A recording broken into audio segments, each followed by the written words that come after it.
তুমি কিয় ইমান কৰুণা কৰিব নোৱাৰা জীৱন জন্মদাত্ৰী মাতৃ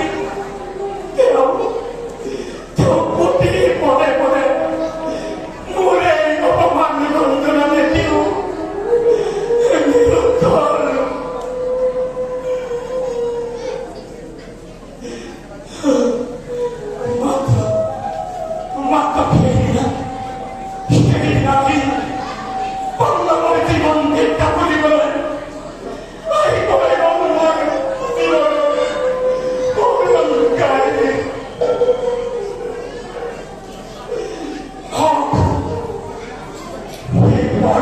Stop.